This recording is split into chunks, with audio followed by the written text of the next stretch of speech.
Hi, I'm Tyson Franklin, and with me today is a good friend, Carly O'Donoghue, and we're doing a bit of a Christmas special. We're going to highlight 5 books that we think you should put on your Christmas list that you want for yourself, or these are perfect gifts for other people. So, Carly, how are you doing today?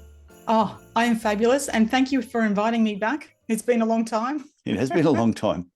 Too I long. I think I've got less hair than the last time you were on here.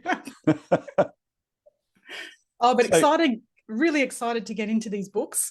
Again, we haven't done a book review in a long time, but this is, as you said, everyone is asking, what do I get that person for Christmas?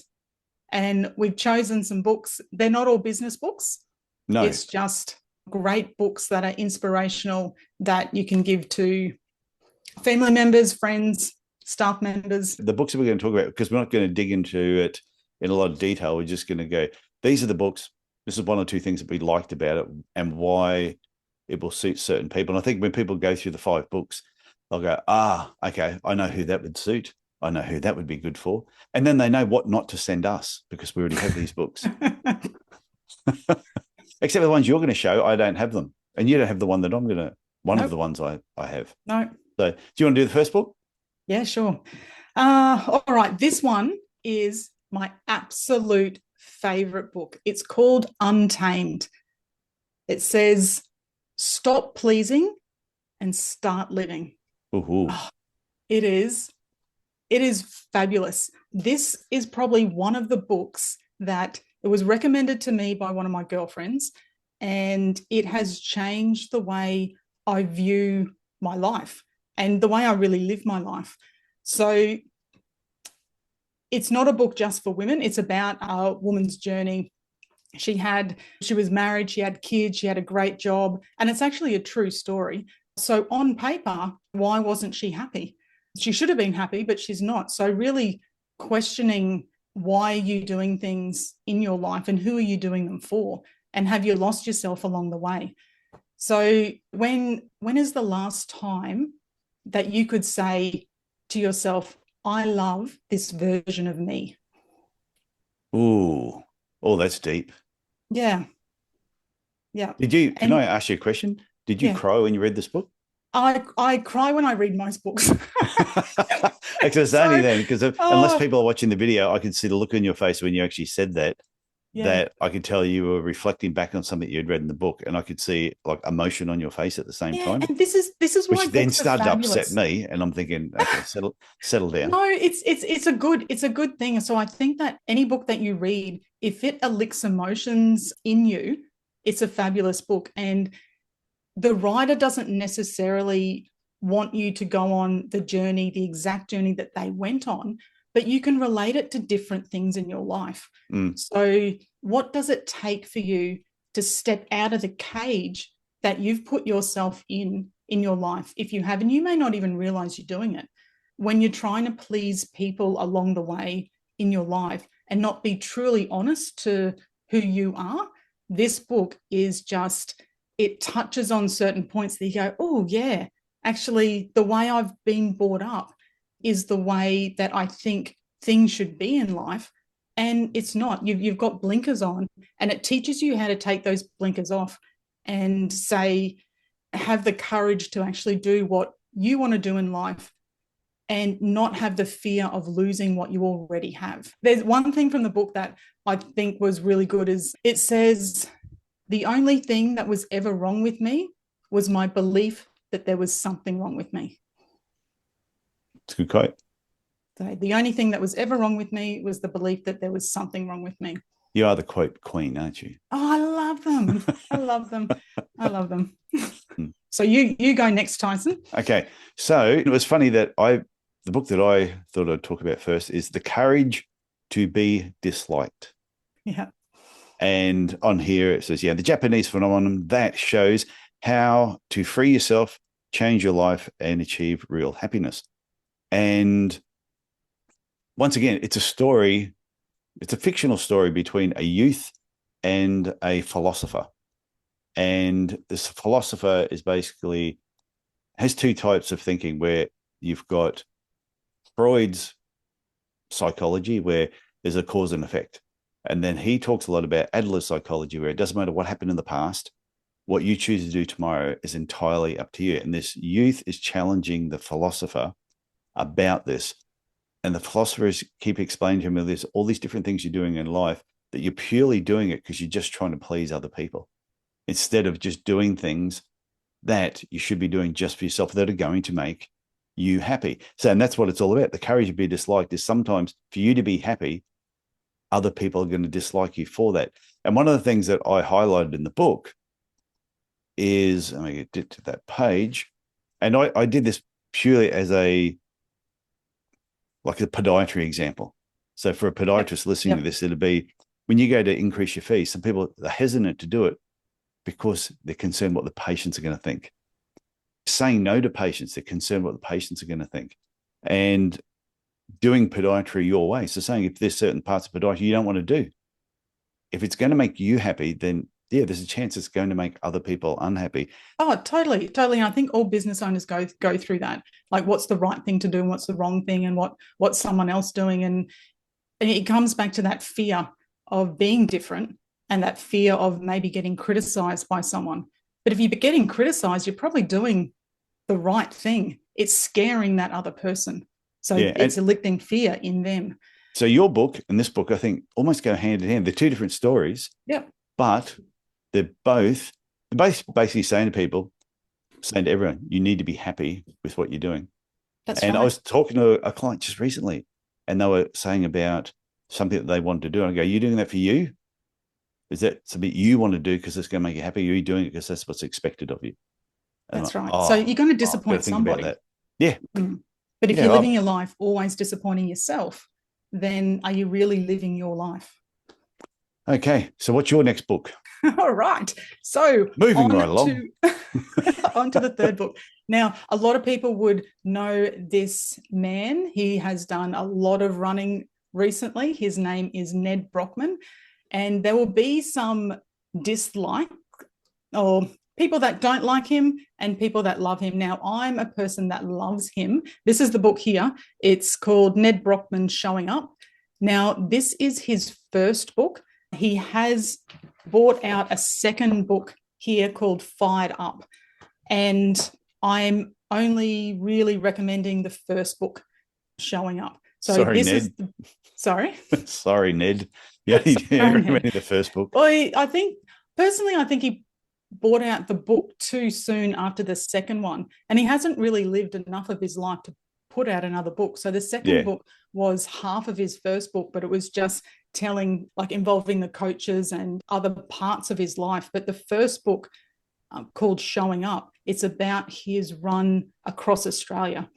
And it is the most motivational book that I have read in a long time, other than the tennis player Ash Barty. I really loved her book, but that was more of a team building, where Ned goes into how the team actually got him across the line. So he ran across Australia, for those who don't know, for 46 days. He planned to run about 100 Ks a day.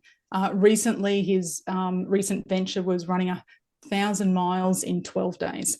And there's a lot of publicity around it. But the actual book goes into his injuries, what sort of footwear he had to wear, his nutrition, the team around him, how they kept him going, and his mental strength, and showing up, being accountable for what you say you're going to do, and knowing that you can actually do hard things.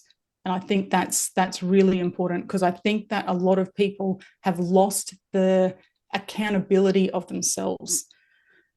So this I like the example you said, though, before we press record. You were telling me about this book, and you said that you might see a tree or a lamppost or something 50 meters away, and you go, oh, I'm going to run there. And also, normally you would stop, but since reading this book, you go, Ned wouldn't stop. Oh, it's so funny. Just push through that extra 50 meters. That's right. So reading this book, this is so motivational. Guess what? I'm going to go for a run. It's like, okay, as you do. Not a runner. However, let's put on some shoes, and you go for a run. And first of all, I was thinking, this is actually pretty easy. I'm running. And then I thought, do you know what? To be completely honest with myself, I think I'm only fast walking or a really slow jog. So I then went, okay, let's turn this fast walk into an actual run. So I then picked up the pace and running through the reserve, and I see this tree about probably, I don't know, maybe 50 meters away, because I wanted to stop then. Yeah. 50 meters away, and maybe it was 100 meters, but Let's go for the running, and I 100. went, oh, yeah, I need to stop. I'm thinking, no way, Ned wouldn't stop. And Ned got me through to getting to that tree, because mentally you think you can't do something, but physically your body is stronger than you think it is. So I think a lot of things we do in life and in business, mentally we stop ourselves from doing it. So our mental roadblocks stop us from getting to the point which we actually want to get to. They inspired and that's why I love this book. Oh, my quotes. Oh, your quote. What's the quote from your book? Actually, I've got two. This is what I was talking about with accountability. He says, becoming more personally accountable for your actions will help you in every area of your life, which it will. And this one is, anyone can claim they're going to set out and do something, but very few are willing to follow through with meaningful action. Sounds like some of the people that contact me about coaching. Boom. Excellent. Yeah. Some people that contact me about coaching, they say, yeah, I'm going to get started next month. Yep. And I just go, of course you are. Yeah. But that's what sets people apart. They go, oh, how did you do that? You just go, well, you just go and do it. Yeah. You think about it. So stop thinking and start doing. Okay. Next book is mine. And this is one of my favorite books. It's not motivational. So everyone can settle in. This is purely a business book, get more stuff done book. The 12-week year, get more done in 12 weeks than others do in 12 months.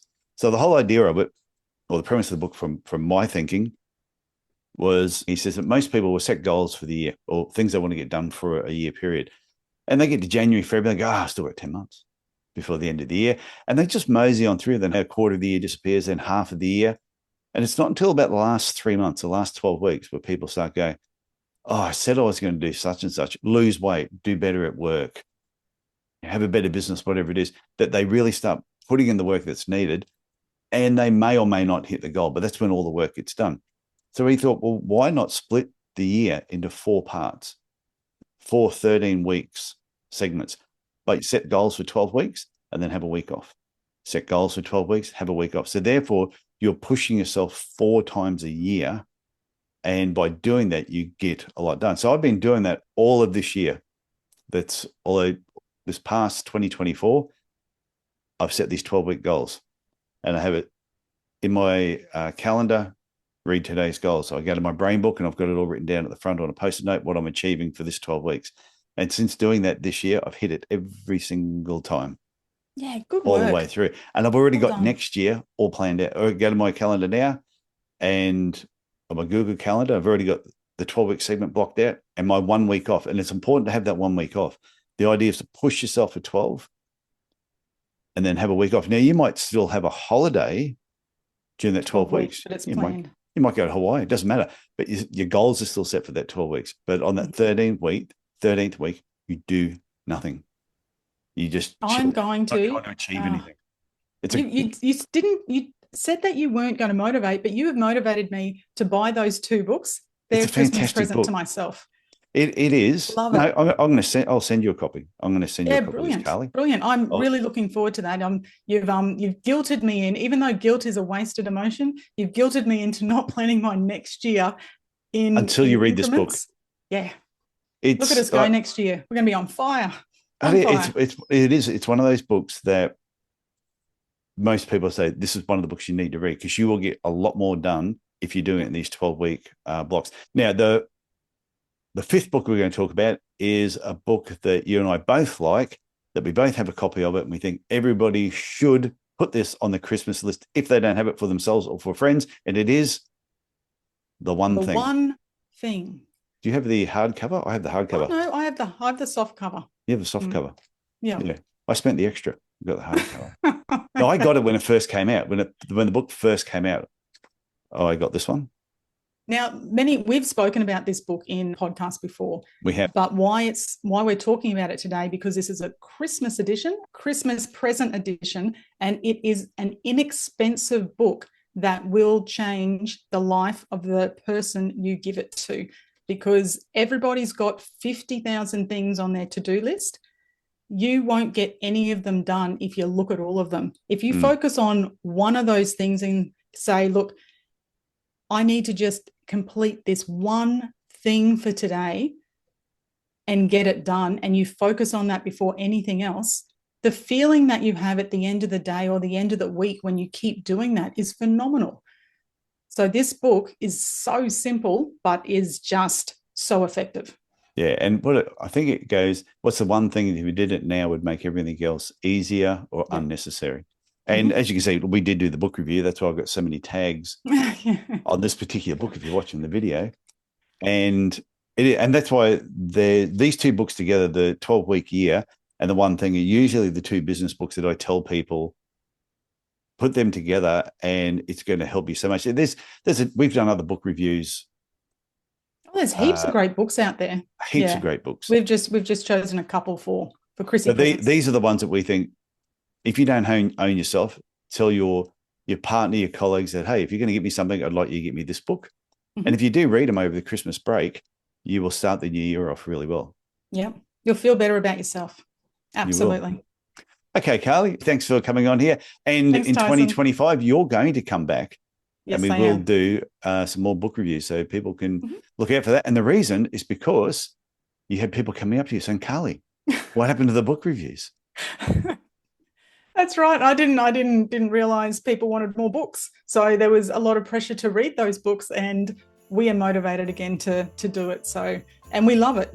We love it. Actually, since not doing the book reviews, we've both said we haven't read as many books this year as we did last year. So it's good for us as well. Yeah, it's true. Okay, Carly, thanks for coming on here, and I'll talk to you again soon. Thanks, Tyson. Bye. Okay, bye.